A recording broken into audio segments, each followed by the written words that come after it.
Hello everyone, myself Ashley Anthony. Today I am going to talk about some topics from the subject EDPM. So, the contents in the topic are resource allocation, types of project constraints, and the time constrained project, which is resource leveling. So, first we can go to the topic resource allocation. So, formally, we all know about what is resource allocation, that is, identifying and giving the correct resource to the specific activity which is needed.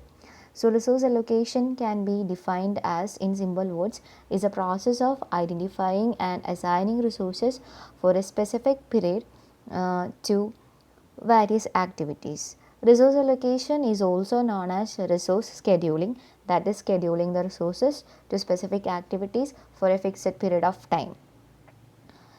In other words, resource allocation is defined as a strategic process of assigning and managing available resources to achieve specific goals. For achieving some specific goals, we are assigning the resources which are available to us. This is known as resource allocation. These resources can be tangible. Tangible items like people, that is a human resource, equipments, materials, or it can be intangible too, like time, money, and knowledge.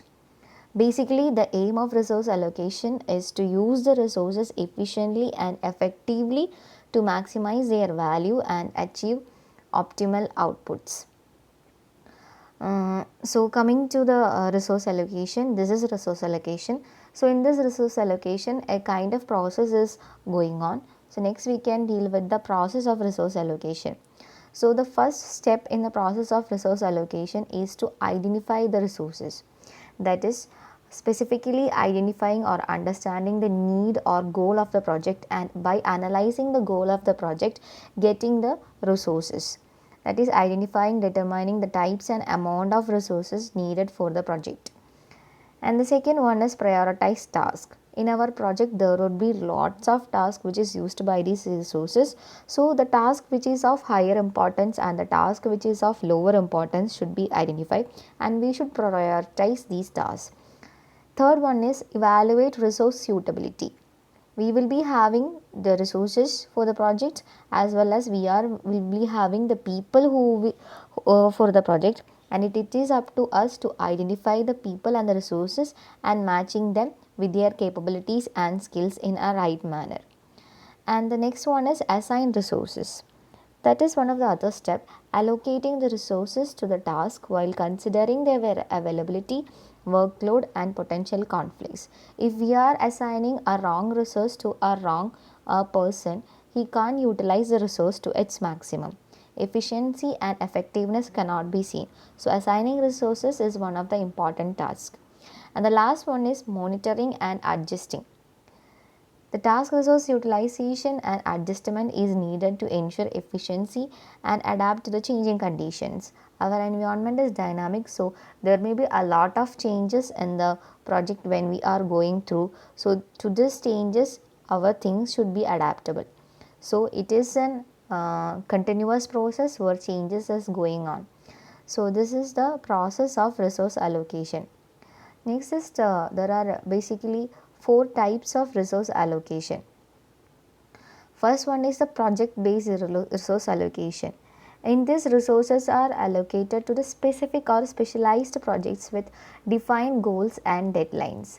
In this deadline itself, they need to finish it. It can't go beyond the deadline. That is a project based. It will be for a definite period of time. Second one is functional resource allocation. In this, resources are allocated to specific teams or departments based on their workloads or based on their ongoing needs. Functional wise, we will be allocating the resources. Third one is leveling. Leveling is one of the other important resource allocation method, in which it will be distributed evenly across tasks and period to avoid over allocation and under allocation. Sometimes it can be more, sometimes it can be low. So for effectively using it, we use leveling method or leveling type. And the next one is dynamic. Dynamic itself means changes. So it may changes. Our things will be changing with the new needs or the demands. So we need to change with accordingly. Resource allocation adapts to the changing priorities, resource availability and project progress. So these are the types of resource allocation. So we basically discussed about the first topic, resource allocation. Next we are going to discuss about types of project constraints. Before going to the types of project constraints, we should know what is a project constraint. Project constraints are basically the limitation while doing a project or that influences a project while it is executed or completed. Definitely there will be constraint, but it is up to us to overcome these constraints. So understanding and managing this constraint is one of the crucial steps of the project success. In this there are basically 6 types of project constraints, which is known as the hexagon of project constraint. Basically it is 6, so we call it as hexagon of project constraints. So coming to the first constraint, that is time. Time everywhere comes as one of the basic constraint. So time here refers to the time frame available for completing the project. Sometimes we complete the project in time, but sometimes we cannot complete the project before the deadline or in the deadline. So this refers to the time frame available for completing the project.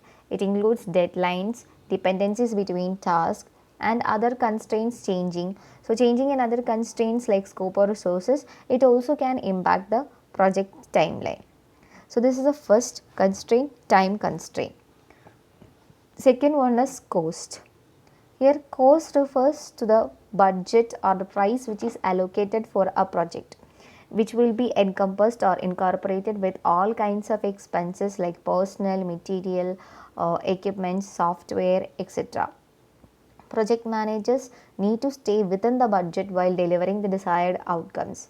So while putting the budget for a project, they should allocate some amount of money which is somewhat high from the project, because we can expect some dynamic things to happen in our project.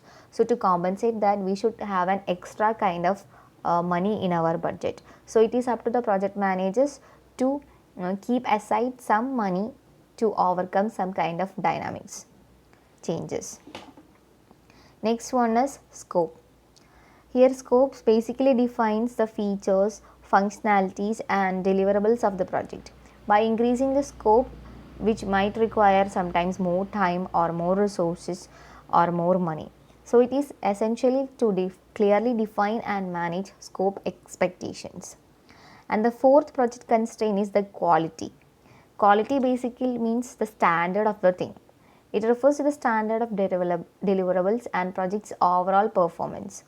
Meeting quality standards is one of the important things, and it often requires specific resources, timelines and budget allocations. Next is the fifth one, that is resources.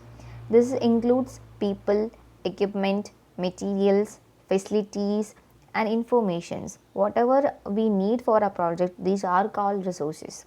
And this availability of these resources and the capabilities also impact the project execution, and it must be carefully considered also. And the last one of the hexagon project constraint is the sixth one, is the risk. It encompasses uncertain events that could negatively impact the project, the things which is not positively making an impact, that is called risk. So we should identify the risk which are expected, and we can't identify which are coming unexpected. So which are expected, take the precautions. So identifying and managing potential risk will helps us to protect the project from delays and also from cost overruns or downs and also the quality issues. Apart from these 6 constraints or the hexagon project constraints, we have regulations and legal requirements, stakeholder expectations like managing the stakeholder expectation, which also influences the change in project scope, technological limitations. So basically all these constraints are interconnected. Changing one constraint basically often impacts the others too. So the project managers must balance these constraints effectively. Then only they can achieve the project through success in the definite time period as well as budget and quality quality standards. So these are the types of project constraints. Next one, we are going to discuss about resource leveling. Resource leveling is another important thing in a time constraint. In time constrained projects, we often use resource leveling because it is one of the crucial strategy used by the project managers when there is something happens in the projects within time. That is the time constrained projects. So we already told what is a time constrained project. Deadline will be the priority for us. We need to complete the project by the given time. So what is resource leveling? Resource leveling basically is a technique which is used to optimize the resource allocation within the constraints of a project's time frame and the available resources. It aims to distribute resource workload evenly throughout the project, avoiding over allocation and as well as under allocation. So why we should use resource leveling? The first reason is it prevents resource burnout, that it ensures us a balanced workload, and this helps to avoid overloading team members with tasks leading to fatigue and reduce productivity. By making them overloaded, they won't get more appreciation to do our work, or they would be not appreciated to do lots of work again and again. So it basically prevents resource burnout. The next one is improves project predictability.